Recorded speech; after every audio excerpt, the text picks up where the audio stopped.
Esse é o Ancapso e nós vamos falar agora das negociações da anistia, que aparentemente tem a bênção de Eduardo Bolsonaro e do Paulo Figueiredo e, por conseguinte, do Trump também, né? O Eduardo Bolsonaro e o Paulo Figueiredo estiveram na Casa Branca há poucos dias atrás e certamente levaram essas propostas que estão circulando de anistia, e eles colocaram a posição aqui que, uma vez feita a anistia, aprovada a anistia, que há a possibilidade de se negociar, sim, a diminuição de tarifas para o Brasil lá nos Estados Unidos, o que é de interesse de todo mundo, né? Todo mundo no Brasil ganha tendo mais comércio com os Estados Unidos. Vamos falar sobre esse assunto aqui e também sobre as movimentações para o 7 de setembro. O 7 de setembro é agora, domingo, depois de amanhã. Eu vou estar lá em Copacabana, 11 horas da manhã, no posto 5, ali na Avenida Atlântica, ali em frente ao posto 5. Vou estar por ali. Quem quiser se encontrar, 11 horas em ponto, hein? Deu 11 horas, eu devo ir para outro lugar, procurar onde é que vai ficar a manifestação e coisa e tal. Bom, essa notícia foi sugerida por 123 de Oliveira 4, o Sr. Golob e várias outras pessoas. Obrigado aí ao pessoal que sugeriu notícias lá no nosso site, no visãolibertaria.com, e obrigado a você que está assistindo o nosso vídeo. Se você gosta do nosso conteúdo, por favor, deixe o seu like e se inscreva aqui no canal, né? Pois bem, a gente sabe que a negociação da anistia está rolando aqui no Brasil, inclusive com pessoas do STF, inclusive com o Senado também, mesmo que, mas o Alcolumbre está dizendo que não vai votar, mas o cara da CCJ do Senado está falando que não vai votar, mas o Lula falou que vai vetar, mas o Alexandre de Moraes falou que não que é inconstitucional e coisa e tal. Mas como eu falei para vocês, se o Congresso, né, tiver do lado certo e o resto do STF também, a gente consegue aprovar essa anistia e aparentemente essa é a saída para a nossa crise institucional neste momento, né? Agora, a questão toda é que anistia que será aprovada. Então, o Eduardo Bolsonaro deu apoio ao projeto de anistia que está sendo negociado, inclusive com o Tarcísio. Ele evitou críticas ao Tarcísio aqui no post dele, mas ele deu um recado, tá? Eduardo manda recado à ala do PL que defende anistia sem ex-presidente.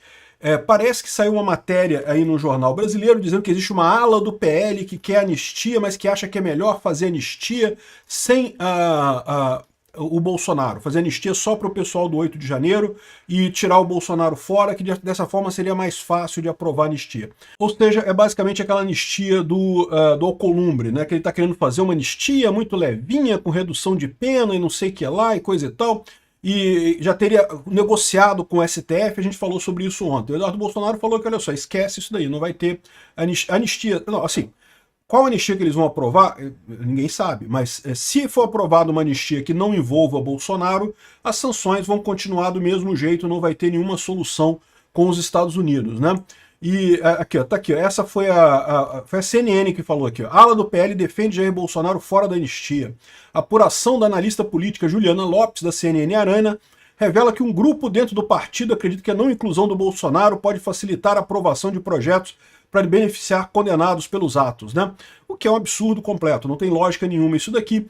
Pode ter algum deputado do PL falando isso? Você sabe que o PL ele já tinha uma vida antes do Bolsonaro entrar para o PL, né? Então existem alguns deputados do PL que são altamente esquerdistas, na verdade, são muito poucos. É uma minoria, mas eles existem, né? Então certamente deve ser essa ala do PL que eles estão falando aqui e que não vai ter força nenhuma, né? Então tá aqui o recado do Eduardo Bolsonaro. Deixa eu falar com todas as letras para que vocês entendam bem. Eu sei que vocês querem tirar o meu pai da anistia para poder chantagear ele e forçar ele a escolher o candidato que vocês querem emplacar. Qualquer anistia que não seja ampla e restrita não será aceita. Já irei conversar com a base parlamentar do PL sobre isso. A anistia será ampla e restrita ou não contará com o apoio da direita e não terá efeito de diminuir as sanções internacionais. Esses planinhos escusos de vocês não irão prosperar. Vocês estão brincando com coisa séria e vão acabar sendo vistos como colaboradores dos violadores de direitos humanos. Ou seja, em última análise, vão acabar entrando na Magnitsky também, né? O Sócio falou aqui, deixou claro, né, apoiando o Eduardo Bolsonaro, o PL votará 100% pela anistia. Não adianta plantarem na imprensa uma suposta ala que não existe no PL. Somos todos Jair Bolsonaro, somos todos patriotas. Então é isso daí, vai ser anistia completa, né? Agora, aqui ó, o Figueiredo também apoiou nesse sentido.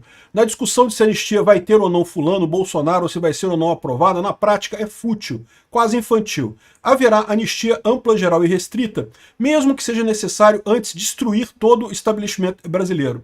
Como não entenderam isso ainda? Ou seja, que vai ter anistia, vai, meu amigo. Quantas pessoas vão precisar entrar para Magnitsky para isso acontecer, a gente não sabe, mas que vai acontecer, vai, né?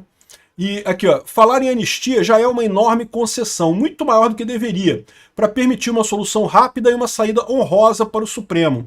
Ou seja, o que ele está colocando, e eu concordo com ele, tá? Porque o correto seria a anulação completa desse processo. Esse processo é um processo totalmente injusto, totalmente nulo de pleno direito, não deveria nem estar sendo cogitado no STF. Então, o fato de a gente estar propondo anistia como uma maneira de ter uma saída honrosa para o STF. O STF vai condenar Bolsonaro, mas depois entra anistia, acabou e pronto, resolvido todo o problema. Então, essa é a alternativa no final das contas, né? Isso já é uma concessão. Achar que vai ter que fazer mais concessão, não, porque tem que tirar o Bolsonaro, tirar isso, tirar aquilo, não sei o que lá. Não, não vai ter, né? A enorme maioria das pessoas não cometeu crime algum que devesse ser anistiado. O certo era anular tudo e prender os responsáveis pela farsa, inclusive o Alexandre de Moraes. Eu concordo plenamente. Eu acredito que isso vai acabar acontecendo, tá? Mas num primeiro momento, para ter uma saída honrosa para o STF, para o governo Lula ter uma saída honrosa, beleza, se faz anistia e resolvido o problema no final das contas, né? Então essa é a situação. O que eu tiro disso daqui, que eu acho que é importante. O Paulo Figueiredo, o Eduardo Bolsonaro estão aceitando a anistia que está sendo discutida lá na Câmara, que é a anistia que foi proposta pelo Tarcísio. E como é que é essa anistia? Inclui o Bolsonaro. O Bolsonaro não vai para a cadeia, ele vai ser liberado. Só que ele ficaria inelegível, pelo menos na próxima eleição, continuaria inelegível pelo TSE. Isso é o que aparentemente estão negociando por lá, né? Mas aquela dúvida que a gente tinha, se o Trump está de acordo com essa anistia, se o Eduardo Bolsonaro e o Paulo Figueiredo estão de acordo com essa anistia, agora já está respondido, eles estão de acordo. A questão é passar agora a anistia por aqui, né? O Tarcísio fez até um vídeo muito bacana aqui, ó. A história já mostrou que a anistia e o perdão são os melhores remédios para pacificar o país. E ele lembra das várias anistias que houveram no país, justamente em situações em que houve muita polarização, muita briga e coisa e tal. O Juscelino fez anistia, o Getúlio Vargas fez anistia, um monte de gente fez anistia, né? Então, é a melhor maneira para seguir adiante, essa é a visão dele, né? É lógico, todo mundo sabe que esse processo é nulo de pleno direito, é um absurdo sequer estar sendo julgado, mas é a maneira de a gente encerrar esse assunto e seguir adiante, porque não interessa a ninguém continuar do jeito que está. E para isso é muito importante a manifestação no dia 7 de setembro, tá? O Nicolas falou aqui sobre o 7 de setembro, chamando o pessoal para ir no 7 de setembro nas ruas. O partido, o PL, também colocou aqui o aviso para 7 de setembro, todos juntos, né? E se você está com dúvida onde é o 7 de setembro na sua cidade, é no mesmo lugar e na mesma hora dos 3 de agosto, né? A última manifestação que teve no dia 3 de agosto, que foi um grande sucesso em várias cidades do Brasil. Então, aqui no Rio de Janeiro é 10 horas da manhã, lá na Avenida Atlântica, lá em Copacabana. Eu vou chegar um pouquinho mais tarde, vou chegar às 11 horas no posto 5, como eu falei. Em São Paulo, 14 horas na Avenida Paulista. E assim vai, todas as cidades do Brasil. É basicamente o mesmo lugar que foi no dia 3 de agosto. Por que você não está vendo muitos anúncios de lugar e data dessas coisas? A minha visão é que provavelmente as redes sociais estão obedecendo o governo e suprimindo esses avisos, estão diminuindo o alcance desses avisos para que as pessoas não fiquem sabendo onde serão as manifestações, mas serão no mesmo lugar do dia 3 de agosto, né? Vamos ouvir aqui o vídeo do Nicolas Ferreira, que eu acho que é muito importante para ver o recado dele.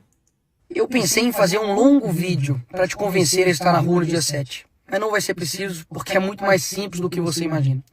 E se eu te dissesse que faltam 30 manifestações para atingirmos o nosso objetivo, o que você faria? Provavelmente iria querer que toda semana tivesse uma, para ser mais rápida e assim atingir o nosso objetivo. Nós não sabemos quando sairemos vitoriosos, quando vamos conseguir mudar esse país, quando vamos derrotar o Moraes, quando vamos nos livrar dos corruptos e imorais dessa nação, ou até mesmo quando iremos vencer a esquerda. Mas um fato é, se continuarmos tentando, podemos vencer, mas se pararmos, a derrota é certa. Santo Agostinho diz que a esperança tem duas filhas lindas, a indignação e a coragem. A indignação nos ensina a não aceitar as coisas como estão e a coragem a mudá-las. Independentemente de qualquer situação, você possa fazer parte da mudança desse país. Se a gente for 1 milhão, lutaremos. Se formos 10 mil, lutaremos. Se formos 10, lutaremos. E se formos 1, que esse 1 seja você. Porque a mudança sempre começa com alguém que se recusa a desistir. E esse alguém pode ser você. Porque a liberdade nunca foi obra dos covardes, mas do que tiveram coragem de ficar de pé quando todos preferiam se ajoelhar. No dia 7 de setembro, escreva a história do seu país. Então, bacana a mensagem do Nicolas Ferreira, subscrevam a mensagem dele, muito bacana, e encontro vocês lá na Avenida Atlântica nesse domingo, hein? Obrigado por assistir o vídeo até o final. Além de curtir, compartilhar e se inscrever no canal, considere se tornar patrocinador com valores a partir de R$ 1,99. Clique no botão Seja Membro abaixo para saber as condições e vantagens de patrocinar o canal. Mais informações sobre o nosso projeto, visite nossos sites indicados na tela.